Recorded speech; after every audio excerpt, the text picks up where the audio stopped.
Crusher बंद करा, बंद करा, बंद करा, गाडी क्रशर बंद करा। प्रशासकीय अधिकाऱ्यांचं निषेध असो, प्रशासकीय अधिकाऱ्यांचा निलंबित करा, महसूल अधिकाऱ्यांचा निलंबित करा, महसूल अधिकाऱ्यांचा निलंबित करा, खोटे गुन्हे दाखल करणाऱ्यांचा निलंबित करा, खोटे गुन्हे दाखल करणाऱ्यांचा निलंबित करा, बंद करा, बंद करा, गाडी क्रशर बंद करा, बंद करा, बंद करा, गाडी क्रशर बंद करा। आम्हाला न्याय मिळालाच पाहिजे, आम्हाला न्याय मिळालाच पाहिजे, आमचा गाव वाचलाच पाहिजे, आमचा गाव वाचलाच पाहिजे। कोण म्हणता देत नाही, घेतल्याशिवाय जात नाही, कोण म्हणता देत नाही, घेतल्याशिवाय जात नाही, कोण म्हणता देत नाही, घेतल्याशिवाय जात नाही।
त्या गावातून आम्ही निघालेलो।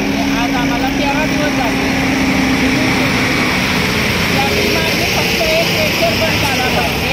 पोरांवर काय अत्याचारपणा केलेला आहे ते दखे माघारी घ्यावं आणि एक तर हे सहकारी आहे त्यांनी आम्हाला लय त्रास दिलेला आहे, ह्यांना निलंबित करावं ही आमची मागणी आहे। आज महिलांना एकदा त्रास झाला आहे, रात्री सगळ्यांना सलाईन भरलेले आहेत, कुणाचं पाय सुटलेलं आहे, कुणाचं पाय फोड आले पायांना। त्याच्यामुळं कालपासून आमच्या महिलांना जास्त सुरू असल्यामुळं आम्हाला काल मुक्काम करावा लागला। त्याच्यामुळं आज आम्ही आता इथून सकाळी उठून आम्ही 9 वाजल्यापासून आमचं परत आम्ही चालू केलेलं आहे। ह्याच्यावरचा न्याय आमचा मंत्री देत नसेल तर आम्ही काय करायचं, आम्ही जगायचं का मरायचं का आत्महत्या करायचं हे आमचा विचार आहे। आम्ही आपल्या ह्याच्यावर संरक्षण घेतो। नमस्कार, मी 3 गावची वतीनं गावाकडून मंत्रालयाकडं हा मोर्चा नेत आहे। आम्हा गावकऱ्यांना खूप हा खडी क्रशरचा त्रास झाल्यामुळे आणि आमच्या जवळजवळ 45 लोकांवरती गुन्हे दाखल केल्यामुळे आणि प्लस जे आमच्या भागात प्रशासन आहे ते खूप भ्रष्ट आहे, त्यांच्या विरोधात आमचा हा लढा आहे। आम्ही पुढे खोपोलीत आहे आता पुढे आम्ही पुढच्या मुक्कामाला जाणार आहोत। तरी आमचा लढा असा चालू राहणार आहे। आमच्याकडे कुठलेही मंत्री कुठलेही आपल्या सातारा जिल्ह्यामध्ये जवळजवळ 4 मंत्रिपदं आहेत, त्यातले एकही मंत्रिपदानं आमची मंजुरी अजून दिली नाही की तुमच्या ह्या मागण्या आहेत त्या आम्ही लेखी स्वरूपात तुमच्या हातात देतो आणि भगिनीनं तुम्ही माघारी जा, असा कुठलाही वाली आम्हाला भेटलेला नाही। त्यामुळे आम्ही हा मोर्चा असा सतत पुढे नेणार आहे। आमचा तालुका वाई, जिल्हा सातारा, आमच्या तिथे मेन मकरंद आबा पाटील हे आहेत मंत्री आणि त्यांना वारंवार आम्ही सांगितलं असता त्यांनी आमची काही दखल घेतलेली नाही। फक्त आम्हाला येतात आमचा क्रशर हा रद्द करण्याच्या ऐवजी स्थगिती देतात, ते आम्हाला मान्य नाही। आम्ही ते फेटाळून लावलेलं आहे। आमचा रद्द करण्याचाच त्यांनी आम्हाला पत्र द्यावं, पूर्ण बंद खानपट्टा बंद, आमच्या मुलांच्यावरचे गुन्हे माघारी घेतले पाहिजे त्यांनी, दाखल झालेले खोटे गुन्हे ते पण। आणि तिसरी म्हणजे जे तिथले भ्रष्ट अधिकारी आहेत त्यांचं आम्हाला परत तोंडही बघायचं नाही, त्यांना एक निलंबित केलं पाहिजे। ह्या आमच्या 3 मागण्या आहेत। आणि महिलांच्या तर तुम्ही बघा आता या बाजूला महिला आहेत त्यांच्या व्यथा तर तुम्ही त्यांच्याच तोंडून ऐकून घ्या काय त्यांचं म्हणणं आहे ते.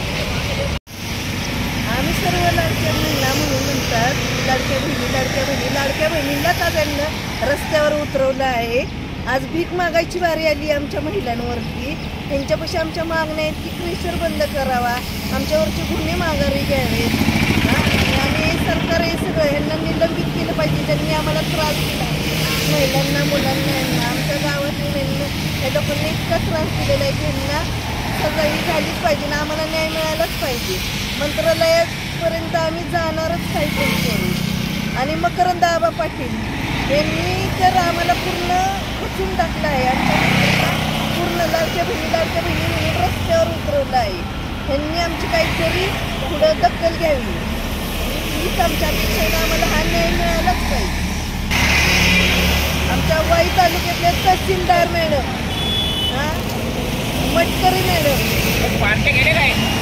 जिल्हाधिकारी आणि डुडी आणि प्रशासन सर्व बीट हवालदार PSI सर्व या शासकीय प्रशासकीय अधिकाऱ्यांना सर्वांना निलंबित केलं पाहिजे. आम्हाला यांची तोंडसुद्धा बघायची नाही आणि परत आमचा कुठला न्याय मागायचा जाण्याची वेळ आली नाही पाहिजे.